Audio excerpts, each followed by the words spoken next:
नानक नन्हे बने रहो जैसे नन्ही दूब, बड़े बड़े बह जाते हैं पर दूब खूब की खूब। जब बाढ़ आती है ना तो जो अकड़ के खड़े किनारे पे बह गए और वो घास छोटा सा दूबा, पानी आया तो झुक गया और पानी उतरा तो जैसा का तैसा। हाँ, झुकना सीखिए। तो देवता राक्षसों में संधि हो गई। अब देवता कहने लगे भैया लड़ाई झगड़े में कोई फायदा नहीं और हम एक सलाह लेके आए हैं समुद्र मंथन की, उसमें से अमृत निकलेगा, अमृत का पान करेंगे तो हमारा कल्याण होगा। बोले ठीक। और देवता क्या बोले राक्षसों से, आपके बिना तो होएगा ही नहीं, इतनी हवा भर दी। हाँ, ये मूर्खों से काम लेने का तरीका है, इतनी हवा भर दो।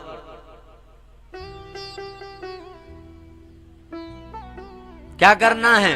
बोले मंदराचल पर्वत की मथानी। तो देवता राक्षस गए तो पर्वत को उठा दिया, पर पर्वत भारी था, बाद में नीचे आने लगा, सब मूर्छित होने लगे। भगवान को याद किया, भगवान आए और भगवान ने पर्वत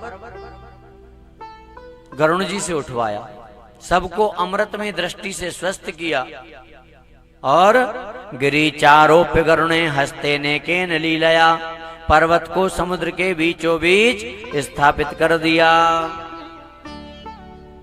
वासुकी नाग की रस्सी बनाई, पूंछ तरफ देवताओं ने पकड़ा, मुख तरफ राक्षसों ने पकड़ा, मंथन प्रारंभ हुआ। पर्वत अंदर धंसने लगा, फिर भगवान को याद किया तो भगवान कच्छप रूप में आए और अपनी पीठ पर पर्वत को धारण किया। बोलिए कच्छप भगवान की। समुद्र का मंथन देवता राक्षसों ने प्रारंभ किया अमृत के लिए, पर सब जानते हैं सबसे पहले क्या निकला? अरे बोलो ना, कालकूट विष, जहर, जिसकी दुर्गंध से हाहाकार मच गया। हाँ, त्रिलोकी में राक्षसों ने कहा क्यों भैया, अमृत की बात थी रे, ये तो जहर निकला। बोले भैया भगवान ने तो अमृत का कहा था, चलो भगवान के पास। तो भगवान के पास आए, बोले प्रभु ये जहर निकला है जिसकी दुर्गंध तक सहन नहीं हो रही। भगवान कह रहे सुनो भैया, यदि दूध दही माखन होता तो मैं खींच लेता, ये अपना डिपार्टमेंट नहीं है, जहर वाला डिपार्टमेंट किसका है? हाँ, भगवान शंकर का, उनके पास जाओ। हाँ, तो सब देवता और साथ में राक्षस भी कैलाश पर्वत पर गए। भगवान शंकर ध्यान में बैठे, नेत्र बंद हैं। देवता विचार करते हैं कि देखो थोड़ा सा कुछ मिल जाता है हम इतरा जाते हैं, पर भोले बाबा को देखो। हाँ, धन धन भोलेनाथ तुम्हारे कोड़ी नहीं खजाने में, तीन लोग बस्ती में बसाए आप बसे वीराने में।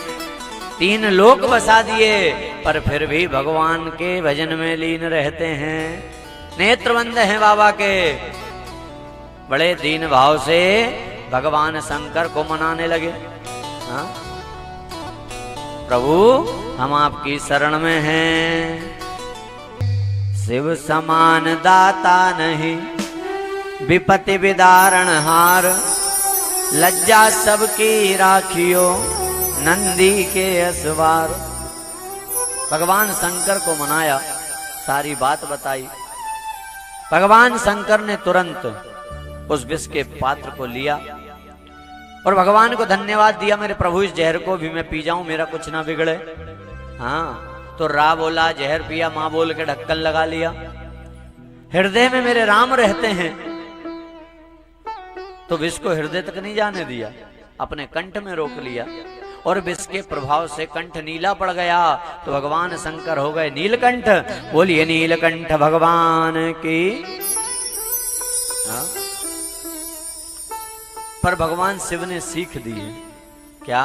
यदि परमात्मा ने योग्य बनाया है तो बिना विलंब के सहयोग करो, परमार्थ करो, दूसरों का भला करो।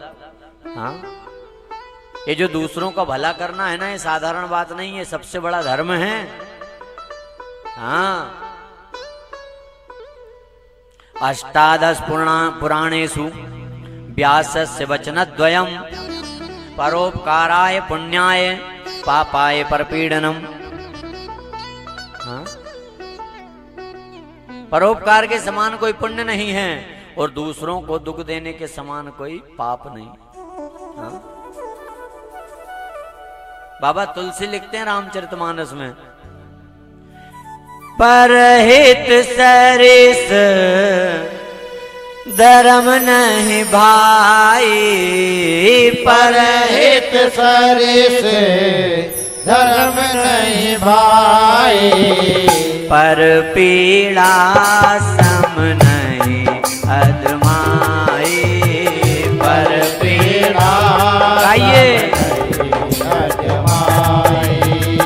परहित सरिस धर्म नहीं भाई, परहित सरिस धर्म नहीं भाई, पर पीड़ा सम नहीं अदमाई, पर पीड़ा सम नहीं अदमाई।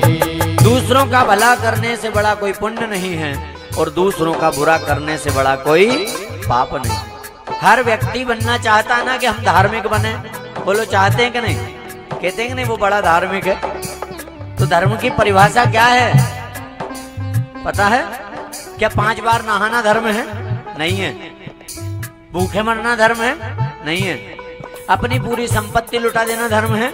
नहीं है। बड़ी सरल परिभाषा है धर्म की। अगर एक लाइन में कहें तो आत्मनः प्रतिकूलानि परे सामना समाचरेत, जो व्यवहार हमें अपने लिए पसंद नहीं है वो दूसरों के साथ मत करो, यही धर्म है।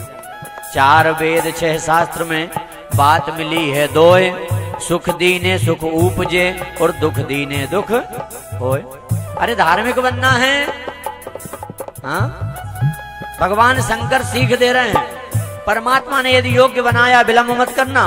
देवता राक्षस आए, बाबा को मनाया, देव देव महादेव भूतात्मन भूत भावना त्राहिने शरणापन्ना त्रैलोक दहनाद विषाद, हाहाकार मचा है। तुरंत भगवान शिव ने विष का पात्र लिया, ततः करतली कृत व्यापी हाला हलम विषम अभक्षण महादेव कृपया भूत भावना। सीख दी है कि बिना विलंब के परमार्थ करो। क्यों करो? परहित सरिस धर्म नहीं भाई, परहित सरिस धर्म नहीं भाई, पर पीड़ा सम नहीं अदमाई, पर पीड़ा सम नहीं अदमाई। भगवान शिव ने सीख दी इसका पान। कोई मुसीबत में आपके पास आए सहयोग करो बिना विलंब के। भगवान शिव ने रक्षा की। देवता राक्षस लौटकर आए, फिर से समुद्र का मंथन प्रारंभ किया तो कामधेनु गाय निकली, उच्च श्रवा घोड़ा निकला, चंद्रमा निकला, ऐरावत निकला, कौस्तुभ मणि निकली, अप्सराएं निकली, पारिजात निकला। योग्यता के हिसाब से इनका वितरण हुआ। आपको एक बात बताएं, इसी समुद्र मंथन में हाथ में माला लेकर माता लक्ष्मी प्रकटी हैं। बोलिए लक्ष्मी माता की। और इतना सुंदर स्वरूप है, सब मोहित हो गए, टकटकी लगा के देख रहे। हाँ, पर जो नहीं देख रहे, लक्ष्मी ने उनका वर्णन किया। कौन है? वो है नारायण। हो गए लक्ष्मी नारायण। हाँ? और कथाएं सीख देती हैं क्या कि जो लोग लक्ष्मी को देख रहे थे लक्ष्मी उनको नहीं मिली, जो नहीं देख रहे थे उनको मिली। हाँ? तो ये कथा कह रही है कि जितना लक्ष्मी के पीछे भागोगे उतना लक्ष्मी भगाएगी। हाँ, अगर भागना है तो नारायण के पीछे भागो। यदि आप भगवान के पीछे भागे तो लक्ष्मी आपके पीछे भागेगी। हाँ, माया माया सब भजे, मायापति भजे नहीं कोई, और जो मायापति को भजे तो माया चेरी होए।